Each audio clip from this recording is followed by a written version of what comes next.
नमस्कार, आप देख रहे हैं इंडिया न्यूज। मैं हूं आपके साथ प्रिया सिंह। गुड मॉर्निंग, मैं Amit Singh. Morning prime time में आप सभी का स्वागत है।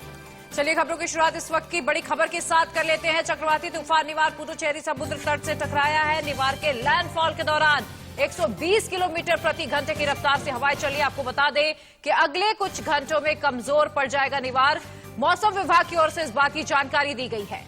हालांकि मौसम विभाग ने कहा कि खतरा अभी टला नहीं है। आईएमडी के मुताबिक 25 तारीख की रात 11:30 बजे से 26 नवंबर की सुबह 2:30 बजे के बीच पुडुचेरी के समुद्र तट से निवार साइक्लोन टकराया है। पुडुचेरी में तेज हवाओं के साथ जोरदार बारिश हो रही है। चक्रवाती निवार की लैंडफॉल प्रक्रिया के चलते तमिलनाडु के महाबलीपुरम में भी तेज हवाएं चल रही हैं। तस्वीरें आपकी टीवी स्क्रीन पर है, किस तरह से तेज हवाएं चल रही हैं और लगातार बारिश हो रही है। हालांकि पहले यह आशंका जताई जा रही थी कि जब निवार कोस्टल एरिया से टकराएगा तो उसकी रफ्तार करीब 150 किलोमीटर प्रति घंटे की होगी। लेकिन राहत की बात यह है कि निवार की रफ्तार थम गई है, कमजोर हो गई है। बिल्कुल, आपको बता दें कि मौसम विभाग से मिली जानकारी के मुताबिक देर रात करीब 2 बजे उसकी स्पीड 120 किलोमीटर प्रति घंटा थी। मौसम विभाग की माने तो आगे ये तूफान और कमजोर पड़ जाएगा। एहतियातन मछुआरों को अभी समुद्र में जाने से मना किया गया है। इसके अलावा एनडीआरएफ की कई टीमें अलर्ट पर है। सुरक्षा के तमाम इंतजाम किए गए। तो आपको बता दें कि चक्रवाती तूफान निवार तमिलनाडु और पुडुचेरी के तट से समुद्र तट से टकराकर अब कमजोर पड़ने लगा है धीरे धीरे। और देखिए, 2 तस्वीरें इस वक्त आपकी टेलीविजन स्क्रीन पर, जहां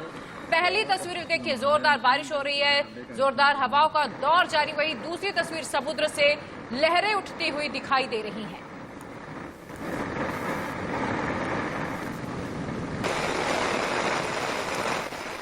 और आइए अब दूसरी खबर का रुख कर लेते हैं। बड़ी खबर दिल्ली से आ रही है, जहां आज कल पंजाब के हरियाणा के किसानों का विशाल प्रदर्शन होने वाला है। किसान कृषि कानून का व्यापक विरोध कर रहे हैं। दावा किया जा रहा है कि भारतीय किसान यूनियन के बैनर तले किसान आज दिल्ली में प्रदर्शन करेंगे। दिल्ली के तमाम बॉर्डर्स को सील कर दिया गया है। एहतियातन यूपी और दिल्ली के वो इलाके जहां से किसान दिल्ली में दाखिल हो सकते हैं, वहां पे सुरक्षा बल तैनात किए गए हैं। पुलिस के भारी इंतजाम हैं। बिल्कुल, तो कृषि कानून के विरोध में आज किसानों का हल्ला बोल है। दिल्ली हरियाणा बॉर्डर पर चौकसी बढ़ा दी गई है। सुरक्षा के तमाम इंतजाम किए गए हैं, बैरिकेडिंग की गई है। आपको बता दें कि हरियाणा बॉर्डर पर हजारों की संख्या पे किसान जुटे हुए हैं और आज कृषि कानून बिल को लेकर विरोध प्रदर्शन किसानों की ओर से किया जाएगा।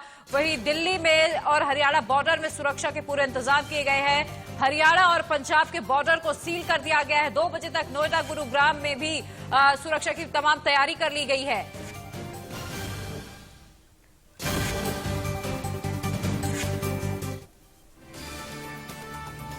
तो केंद्र सरकार के 3 नए कृषि कानूनों के विरोध में दिल्ली की ओर बढ़ रहे पंजाब के किसान को हरियाणा बॉर्डर पर रोकने की तमाम कोशिश की गई है। किसानों ने 26 नवंबर यानी आज और 27 नवंबर यानी कल दिल्ली कूच करने का ऐलान किया है। इसे देखते हुए हरियाणा सरकार ने पंजाब बॉर्डर को सील करने के आदेश दिए।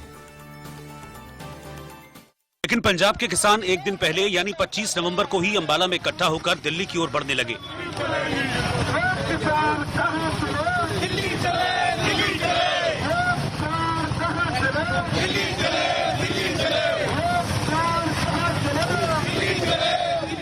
इस दौरान प्रदर्शनकारी किसानों को अंबाला में जब बैरिकेड लगाकर रोका गया तो उन्होंने वहीं धरना देकर हरियाणा सरकार के खिलाफ भाषणबाजी शुरू कर दी। दिल्ली यहाँ लग रहे हैं खट्टर, जा तेरे माता माँ, तेरे प्रशासन के अंदर दामा, ये भी थोड़ी देर में दिल्ली चलाएंगे। रोका दिखाइए किसकी।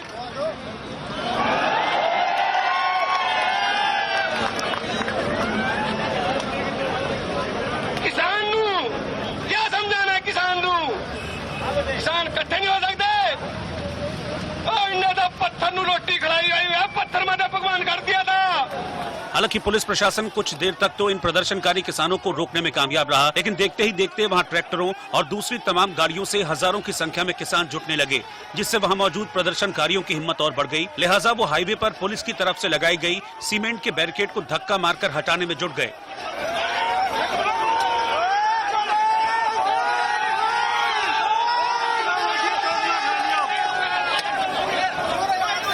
किसानों की जोर आजमाइश के आगे पुलिस प्रशासन मूक दर्शक बना दिखा, क्योंकि देखते ही देखते प्रदर्शनकारी सारी बंदिशें तोड़कर आगे बढ़ निकले।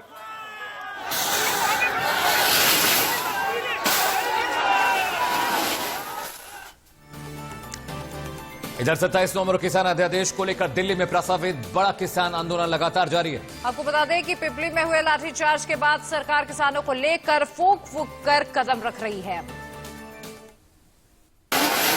किसानों के गुस्से और जिद के आगे पुलिस वाले बस लाठियां ही पटकते रह गए, क्योंकि अब ट्रैक्टरों से किसानों ने दिल्ली की ओर कूच करना शुरू कर दिया था। लिहाजा पुलिस के बनाए नाके पर अफरा तफरी का माहौल हो गया।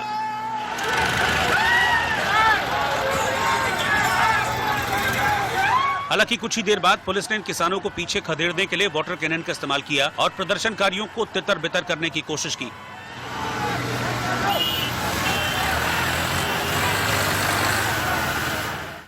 इस बीच हरियाणा के मुख्यमंत्री मनोहर लाल खट्टर ने किसानों से दिल्ली चलो आह्वान को वापस लेने की अपील भी की, लेकिन पंजाब के किसान 3 नए कृषि कानूनों का विरोध करने के लिए दिल्ली जाने पर आमादा हैं और नए कानून को किसानों के लिए काला कानून करार दे रहे हैं। सरकार तानाशाही रवैया अपना रही है।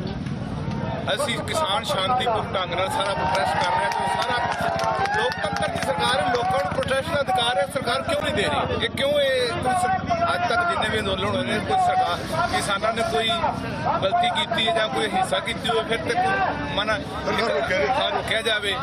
सरकार सब दस रहे एक तानाशाही रवैया कर रही, पर किसान सारे एक हर हालत में दिल्ली जान ही जाने। जानकारी के मुताबिक बड़ी तादाद में बसों, ट्रैक्टरों और दूसरे वाहनों से किसान पंजाब और दूसरी जगहों से दिल्ली की ओर कूच करने में जुटे हैं। हालांकि किसान संगठनों का दावा है कि हरियाणा में दिल्ली कूच की तैयारी कर रहे किसान नेताओं को पुलिस ने रात में ही गिरफ्तार कर लिया। किसानों के दिल्ली कूच के साथ ही 26 नवंबर यानी कि आज 10 ट्रेड यूनियनों का देशव्यापी बंद है, जो नए श्रम कानून का विरोध कर रहे हैं। खास बात यह है कि इस बंद को बैंक कर्मियों ने भी समर्थन दिया है।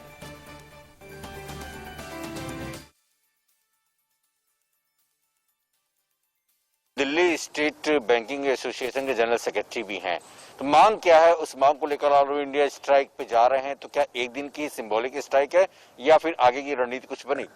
देखिए, ये जो केंद्रीय श्रम संगठन है, सेंट्रल ट्रेड यूनियंस है, उनके साथ जो सेक्टोरियल ऑर्गेनाइजेशंस हैं, जैसे हमारा all India bank employees association, railways, insurance, जो सेक्टोरियल ट्रेड यूनियंस है, उनके साथ मिल करके सभी ने कल देशव्यापी जो है वो हड़ताल का आह्वान किया है।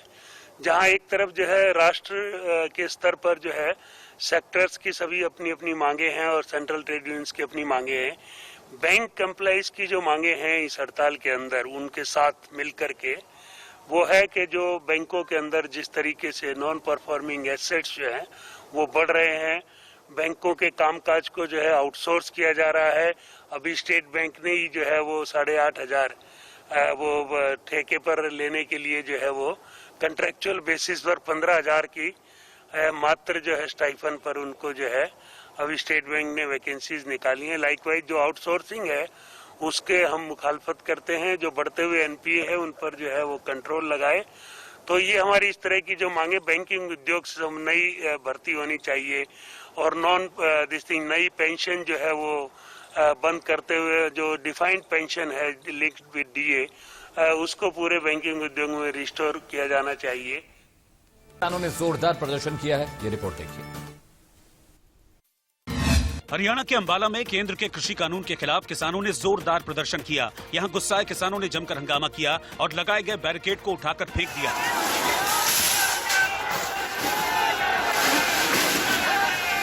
उसके बाद वहां मौजूद पुलिसकर्मियों ने किसानों पर वाटर कैनन का इस्तेमाल किया, जिससे मौके पर भगदड़ मच गई।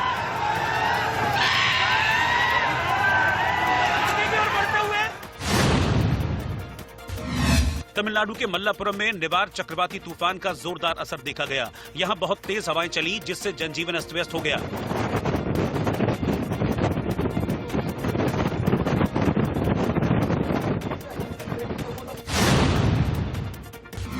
तमिलनाडु में बारिश की वजह से चेन्नई के चेम्बरक्कम बांध में पानी भर गया। इसके बाद बांध के कई गेट खोल दिए गए। अदियार नदी में पानी छोड़ दिया गया।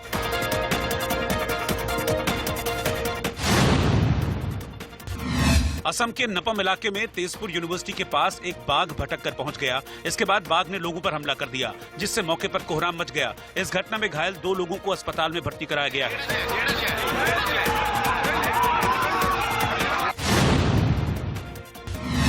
उत्तर प्रदेश के सुल्तानपुर में कोरोना गाइडलाइन का पालन करवाने के लिए खुद एसपी शिवहरी मीणा सड़क पर उतर आए। यहां उन्होंने खुद अपने हाथों से लोगों को मास्क पहनाया।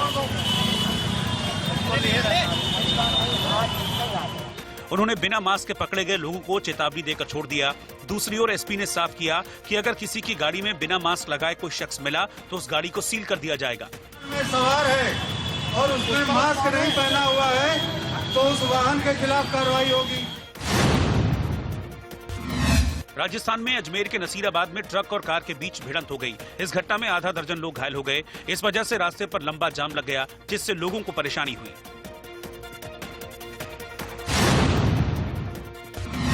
उत्तर प्रदेश के वाराणसी में एक सर्राफा कारोबारी से सरेआम पिस्तौल दिखाकर 50 लाख की रंगदारी मांगी गई। कारोबारी की शिकायत पर पुलिस ने केस दर्ज कर जांच शुरू कर दी है।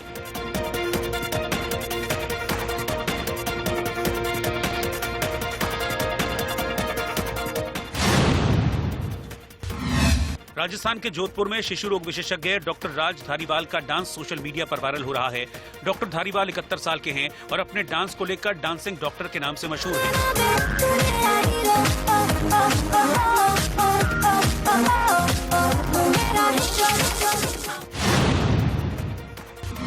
दिल्ली कैंट में लेफ्टिनेंट जनरल केजेएस ढिल्लन ने स्मरण दिवस पर राजपूताना राइफल्स के शहीद जवानों को श्रद्धांजलि दी। भारतीय सेना में राजपूताना राइफल्स सबसे पुरानी रेजिमेंट है, जो 245 साल पुरानी है।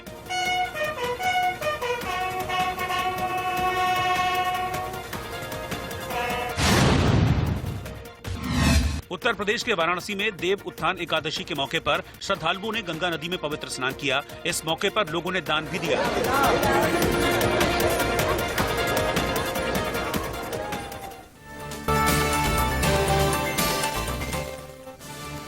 ब्रेक के बाद आपका स्वागत है। रुख करते हैं एक बड़ी खबर का। अहमद पटेल का आज अंतिम संस्कार किया जाना है।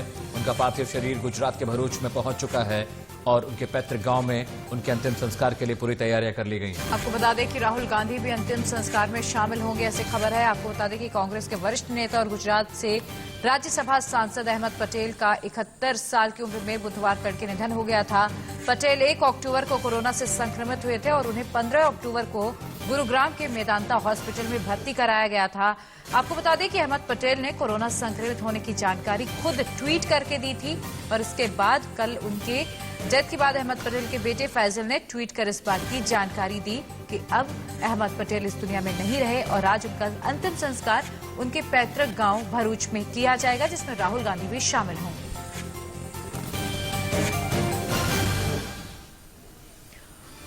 और अब बात कोरोना के कहर की कर लेते हैं। दुनिया पर कोरोना का कहर एक बार फिर तेजी से बढ़ता ही जा रहा है। हालांकि इसी बीच दावा किया गया कि कोरोना की वैक्सीन जल्द ही आने वाली है, लेकिन अब तक दुनिया भर में कोरोना के 6 करोड़ से ज्यादा मामले सामने आ चुके हैं और मरने वालों की संख्या में भी 14 लाख से ज्यादा का इजाफा हुआ है। आपको बता दें कि एक आंकड़े के मुताबिक सितंबर तक दुनिया भर में रोजाना औसतन 3 लाख कोरोना मरीज बढ़ रहे थे, जो अब रोज 6 लाख से ज्यादा हो गए। लिहाजा अमेरिका, ब्राजील, फ्रांस, रूस समेत 54 देशों में कोरोना की दूसरी लहर शुरू हो चुकी है, क्योंकि जर्मनी में एक दिन में 410, रूस में 507 मौतें हुई हैं। बिल्कुल। और इसके बाद जर्मन चांसलर एंजेला मर्केल ने क्रिसमस के मद्देनजर पाबंदियां लगाने के लिए 16 स्टेट के नेताओं से बात की है। उधर ब्रिटेन में करीब 2 लाख करोड़ रुपए का test and trace program fail होने की कगार पर है और इसमें सरकार के नुमाइंदों को 1,10,000 लोगों तक पहुंचाना था। वहीं अमेरिका में लोगों ने ट्रैवल करने के बजाय घर में रहने की अपील की गई है। साथ ही एक मैप बनाया गया है जिससे पता चलेगा कि किस इलाके में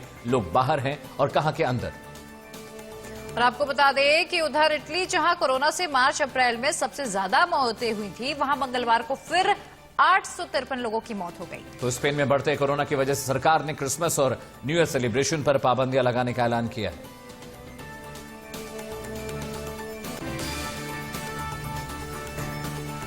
श्रीनगर के पूर्व मेयर जुनैद अजीम मट की फिर से श्रीनगर नगर निगम के पद पर वापसी हो गई। मेयर के लिए हुए चुनाव में उन्होंने शेख इमरान को भारी मतों से हरा दिया, लेकिन हारे उम्मीदवार और उनके समर्थकों ने नतीजों के बाद हंगामा करना शुरू कर दिया। आप रिपोर्ट देखिए। क्योंकि वोटिंग के दौरान पूर्व डिप्टी मेयर और इस बार मेयर पद के उम्मीदवार शेख इमरान के समर्थकों ने पूरी चुनाव प्रक्रिया पर ही सवाल खड़े करते हुए हंगामा करना शुरू कर दिया।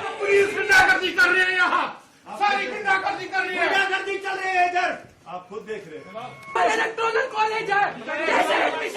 प्रदर्शनकारियों ने दावा किया कि जुनैद अजीम मट को फिर से मेयर बनाने के लिए श्रीनगर प्रशासन ने सारे नियम कायदे ताक पर रख दिए। पुलिस आई, हमको मारा गया। अगर मैं एक वोटर हूँ मुझे कैसे मारा जाएगा? मुझे बोलो ये कौन सी जमहूरियत है? आप हमें खुदारा बोलिए। इलेक्शन हो रहे थे, इलीगली हो रहे थे।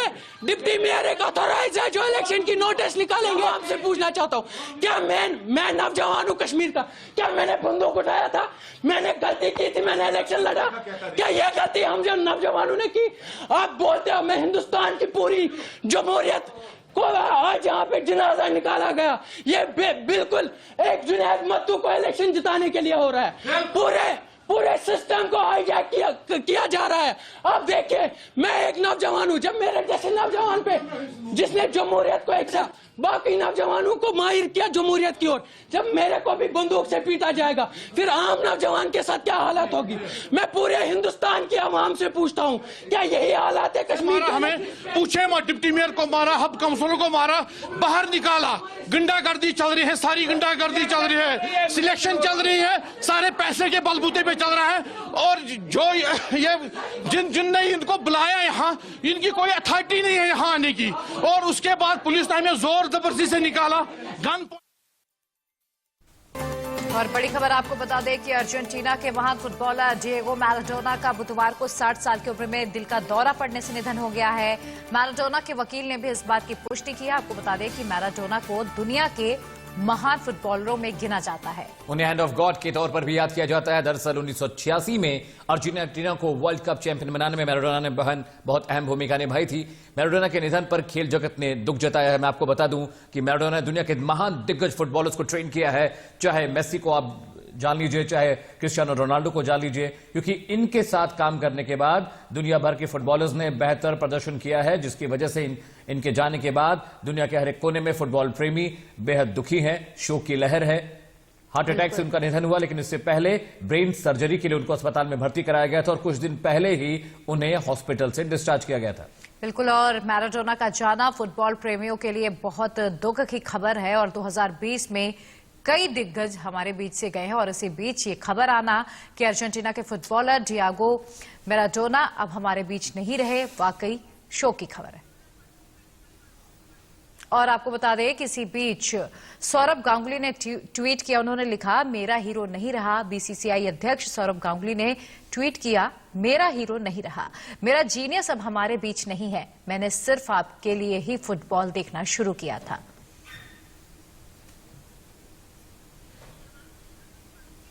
इधर वीरेंद्र सहवाग ने भी मैराडोना के निधन पर ट्वीट किया है। उन्होंने लिखा, मैराडोना एक महान खिलाड़ी थे, उनके निधन के बारे में सुनकर मुझे दुख हुआ है, उनके परिवार के प्रति मेरी संवेदना है।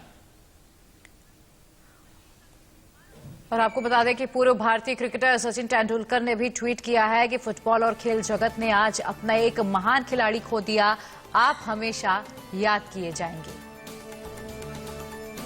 इधर राहुल गांधी ने भी मैराडोना के निधन पर ट्वीट किया। राहुल लिखते हैं, मैराडोना एक लेजेंडरी खिलाड़ी थे, वो हमारे बीच नहीं रहे, जिन्होंने दिखाया कि फुटबॉल का खेल खूबसूरत क्यों कहा जाता है। और आपको बता दें कि अब आपको हैंड ऑफ गॉड से जुड़ी दिलचस्प बात क्या है वो भी आपको जान लेना जरूरी है। दरअसल हैंड ऑफ गॉड मैराडोना का वह गोल था जो उन्होंने अर्जेंटीना के लिए इंग्लैंड के खिलाफ 22 जून 1986 के वर्ल्ड कप में किया था, जो काफी फेमस हुआ था।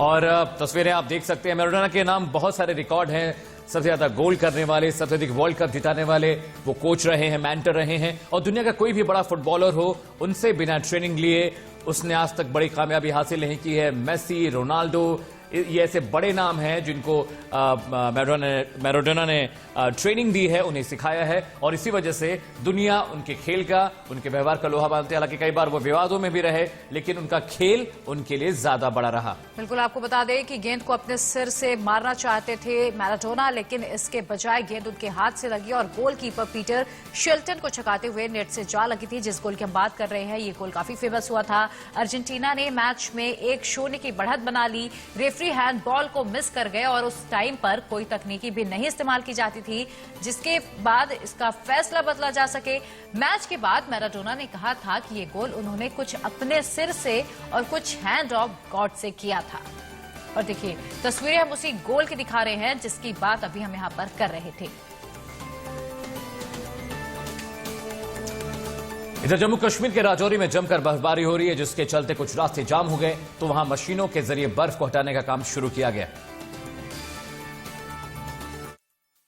लेकिन कश्मीर में बर्फबारी का ये नजारा देखते ही बनता है, क्योंकि टीवी स्क्रीन पर ये तस्वीरें आपको जितना आनंद दे रही हैं, तो सोचिए जो लोग इस मौसम में बर्फबारी के बीच वहां हैं, उनके लिए ये सफेद नजारा कितना खुशगवार होगा। लिहाजा तभी तो देखिए कैसे अपनी कार रोककर पर्यटक बर्फ से मस्ती करने लगे।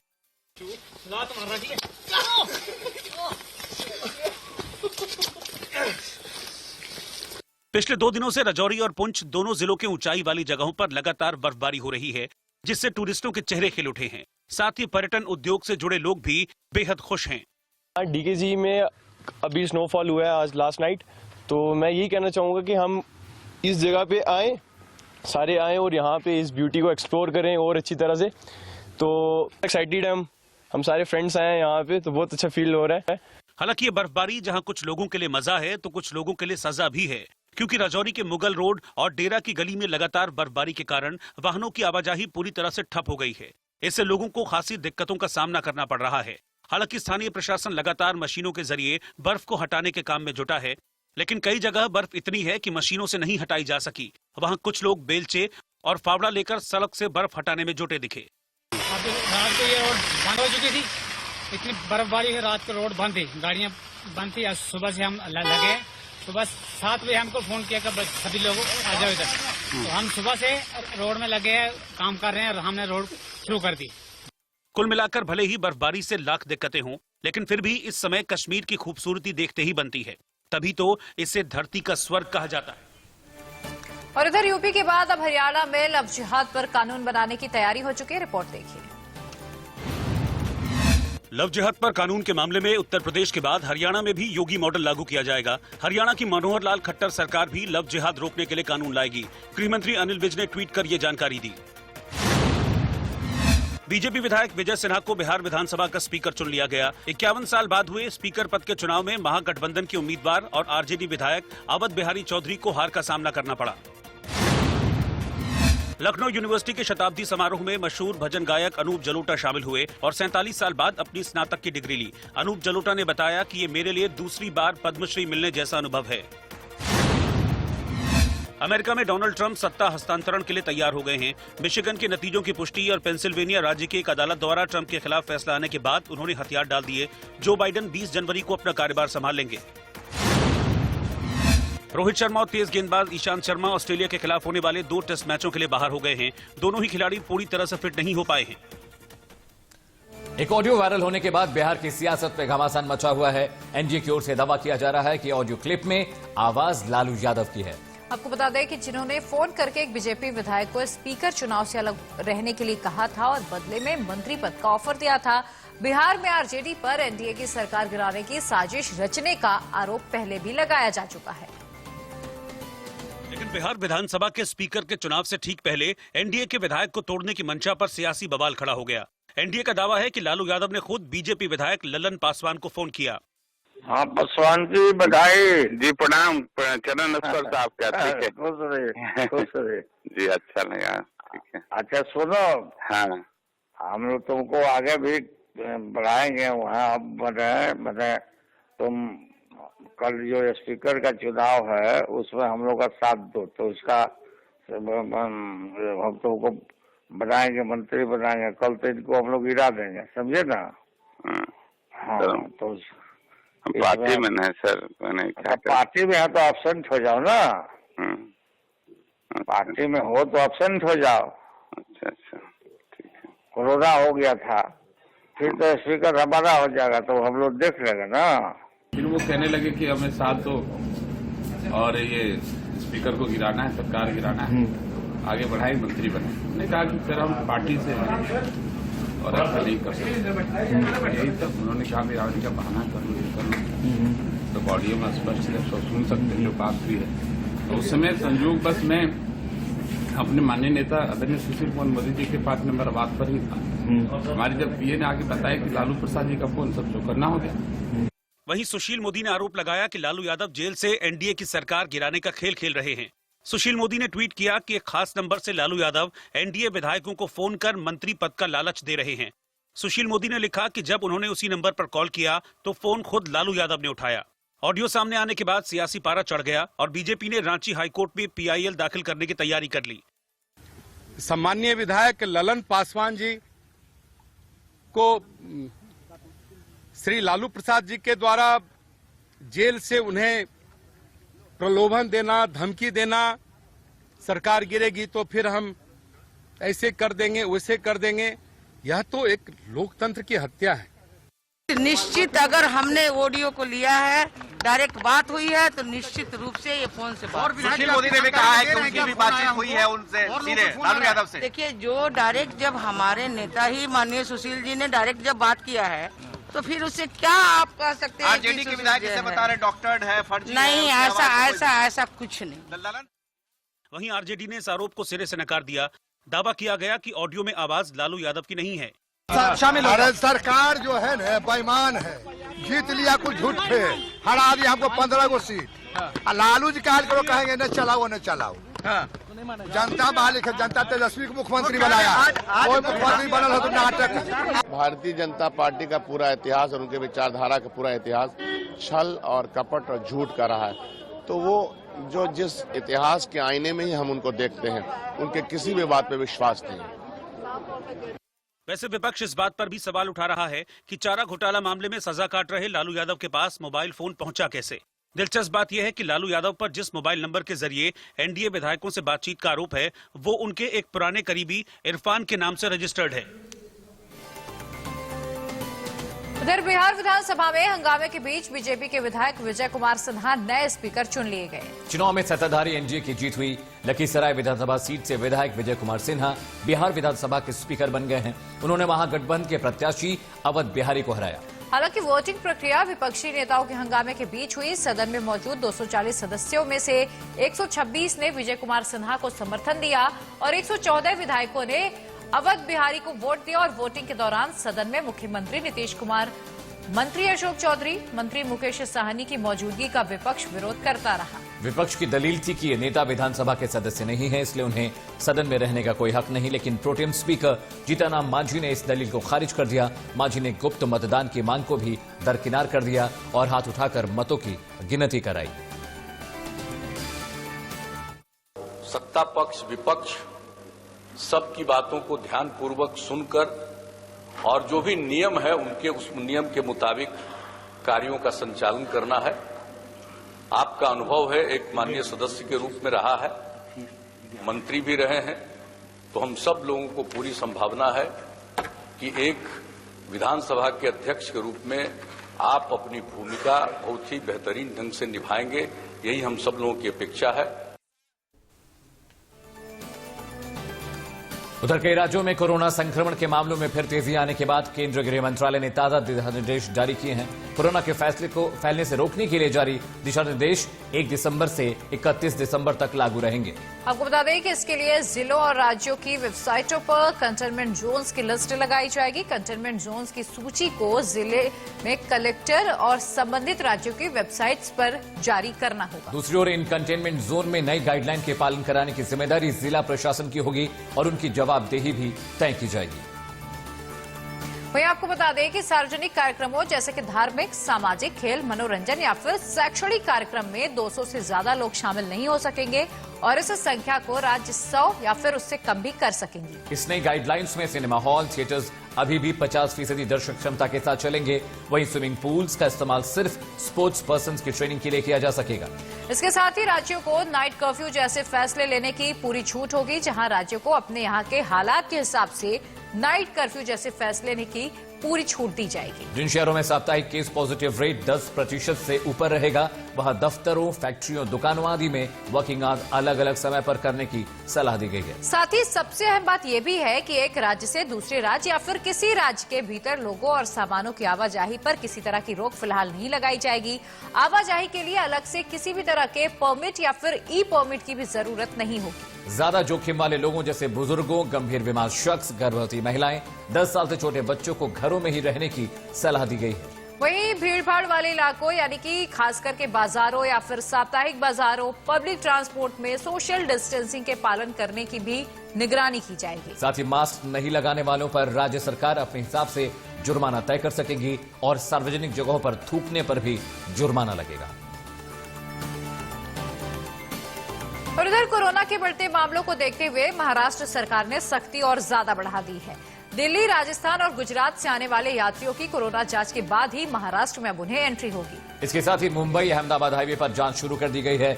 अलग अलग 5 स्थानों पर स्वास्थ्य विभाग के 10 दस्ते तैनात किए गए हैं। जांच के बाद लोगों की कोरोना रिपोर्ट के मद्देनजर उन्हें उपचार के लिए भर्ती करवाया जाएगा और जिन लोगों की रिपोर्ट पॉजिटिव नहीं पाई जाती है तो उन्हें जाने दिया जाएगा। दिल्ली, एनसीआर, गुजरात और राजस्थान से आने वाले यात्री कोरोना रिपोर्ट लेकर भी आ सकते हैं, लेकिन ये जांच रिपोर्ट महाराष्ट्र में एंट्री से पहले 72 घंटे पहले होनी चाहिए। ये नजारा जो आप देख रहे हैं ये बोरिवली स्टेशन का है, बोरिवली के पूर्व स्टेशन का, जहां पे बीएमसी का ये स्टॉल लगाया गया है, जहां पे एक ये रेलवे मेडिकल डिपार्टमेंट की ओर से है। एक थर्मल चेकअप का स्टॉल ये जो आप देख रहे हैं वो लगाया गया है। इसके अलावा हम राइट हैंड साइड में देखते हैं कि हर कोई जो अंदर आ रहा है, जो बोरिवली स्टेशन से ट्रेन से बाहर निकल रहा है, उनकी स्क्रीनिंग की जा रही है। टेम्परेचर से लेकर ऑक्सीजन का लेवल देखा जा रहा है। इतना ही नहीं, कुछ लोग हैं जो अगर बता रहे हैं कि इन राज्यों से आए हैं तो उनके हाथ सैनिटाइजेशन के अलावा और नॉर्मल ऑक्सीजन के चेकिंग के अलावा हम देखते हैं कि जो है ये नेगेटिव रिपोर्ट की चेकिंग और नेगेटिव रिपोर्ट की टेस्टिंग भी की जा रही है। ये इतनी लंबी लाइन जो आप देख रहे हैं, ये एंड तक ये लाइन है। इन सब की चेकिंग होगी और उसके बाद उन्हें जो है मुंबई में यानी बोरिवली स्टेशन के बाहर जाने दिया जाएगा।